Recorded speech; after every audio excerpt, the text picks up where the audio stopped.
We are nearing 2 decades of this show. And as I've been looking and listening back to ponder and to celebrate, the conversation of this hour always rises as an early experience that imprinted everything that came after. The physician Rachel Naomi Remen is one of the wise people in our world. She trained as a doctor in a generation that understood death as a failure of medicine. Yet her lifelong struggle with Crohn's disease and her pioneering work with cancer patients shaped her view of life and medicine. With a vantage point on the brilliance and the boundaries of science, she embodies a message I have heard in some key from every wise and graceful life I've been privileged to draw out. Living well, becoming whole, is not about eradicating our wounds and weaknesses.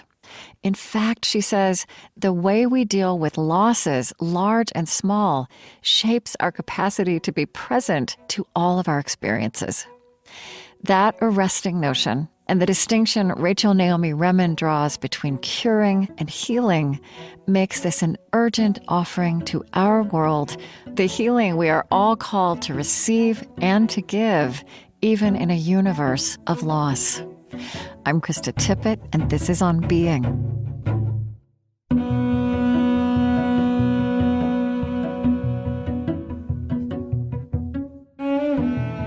Dr. Rachel Naomi Remen's beloved books, Kitchen Table Wisdom and My Grandfather's Blessings, have been translated into 23 languages. A course she developed, The Healer's Art, is taught in medical schools around the world. I spoke with her in the earliest years of this show, in 2005, which is brought home to me by my mention of my 7-year-old son, who is now 24. You grew up, I believe, as you say, surrounded by doctors and one mystic. Doctors, a few nurses, and a few one nurses. mystic. Okay. It's true. That would have been your Orthodox rabbi grandfather. Mm-hmm. And student of Kabbalah. Student of Kabbalah before it was a fashion trend. Very much so.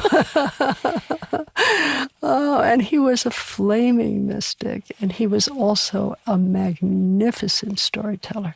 Well, what do you mean when you say he was a flaming mystic? I mean, describe that to me.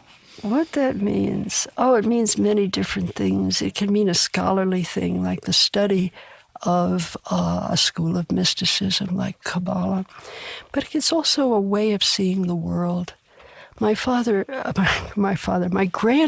felt that the world was in constant communication with him, that there was a spirit in the world, a God in the world, that could be spoken to and could respond at all times.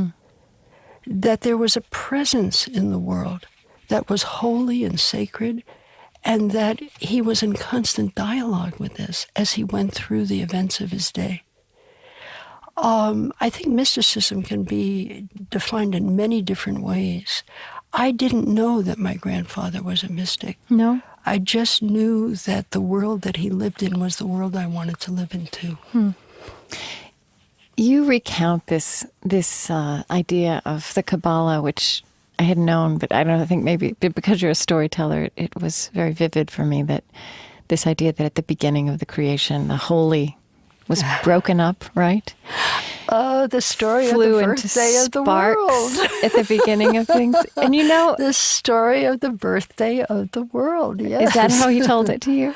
Yes, exactly. How would you describe it?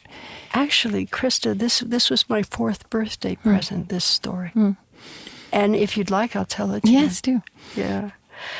So this is the story of the birthday of the world. In the beginning, there was only the holy darkness, the Ein Sof, the source of life. And then in the course of history, at a moment in time, this world, the world of 1,000 things, emerged from the heart of the holy darkness as a great ray of light. And then, perhaps because this is a Jewish story, there was an accident.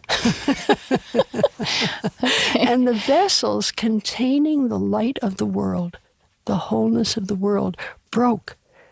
And the wholeness of the world, the light of the world, was scattered into 1,000 fragments of light. And they fell into all events and all people, where they remain deeply hidden until this very day. Now, according to my grandfather, the whole human race is a response to this accident.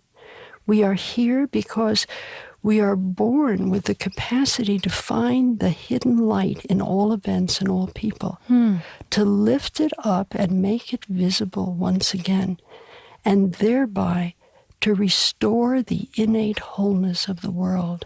This is a very important story for our times, that we heal the world one heart at a time. And this task is called tikkun olam in Hebrew, restoring the world. Is there a connection between the story of the sparks and tikkun olam in Jewish tradition? Are they bound together? They're exactly the same. I did not know that those two come together. Right. It's the restoration of the world. Right. And this is, of course, a collective task. It involves all people who have ever been born, all people presently alive, all people yet to be born. We are all healers of the world. And that story opens a sense of possibility. It's not about healing the world by making a huge difference. It's about healing the world that touches you. Right. That's around you. That world and to which that's you have where our proximity. power is. Yeah, many people feel powerless in today's situation. Right. I mean, when you use a phrase like that, just out of nowhere, heal the world, it sounds like a dream, right? And a nice, sweet ideal, completely impossible. It's a very old story. It comes from the 14th century. And it's a different way of looking at our power. And I suspect it has a key for us in our present situation, a very important key. Say some more about that. Think that through for me. Well, I don't want to talk politics here. I'm not a person who is a political person in the usual sense of that word. But I think that we all feel that we're not enough to make a difference. That we need to be more somehow, either wealthier or more educated or somehow or other different than the people we are. And according to this story, we are exactly what's needed. And to just wonder about that a little. What if we were exactly what's needed? What then?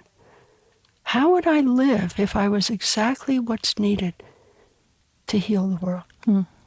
And I think these kinds of questions are very important questions. And exactly what's needed is precisely the given story of your life. Exactly. Exactly.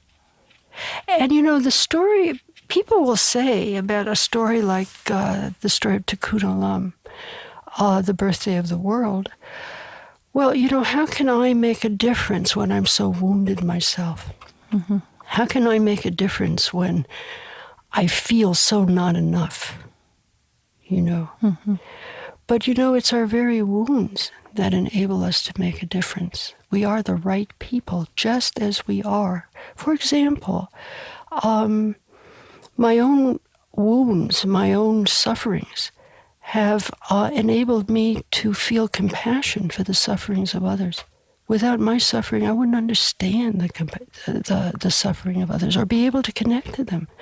My loneliness enables me to recognize the loneliness in other people, even when it's covered over, to find them where they have become lost in the dark and sit with them, and to know that just by sitting with them, eventually they will find what they need in order to move forward. There was another story in my family. My grandmother, my grandfather's wife, the Rebbitzin, my grandfather's wife. In Russia, they were quite poor, and they often fed members of the community, being the rabbi's home. People came there. So my grandmother was used to making things stretch and go a long way. And in this country, her icebox was filled with food when they came over to America, because she had been hungry in Russia. The kitchen was the center of the house. The icebox was filled with food. Every nook and cranny was full to the brim. And it was told in my family that if someone opened the door of the icebox without caution, an egg might fall out and break on the kitchen floor. And my grandmother's response to these accidents was always the same. Apparently, she would look at the broken egg with satisfaction and say, "Aha, today we have a sponge cake." Oh, that's good. And so perhaps this is about our wounds, you know? That the fact is that life is full of losses and disappointments, and the art of living is to make of them something that can nourish others. And you know, when I first was diagnosed, I was 15 years old. With Crohn's disease? Yeah. And the doctors came and told me that I had this incurable disease. There was nobody knew what caused it. I would have multiple surgeries, and I could expect to be dead by the time I was 40. Not my dream of the future as a 15-year-old. And I went into shock. And my mother was with me, and she did not comfort me or cuddle me. She took my hand, and she reminded me of this story, and she said, "Rachel, we will make a sponge cake." And it's taken me a long time to find the recipe that's mine, my own recipe for this. But I had a sense of what might be possible, and that I needed to look to find the way for myself. And that's what a story can do.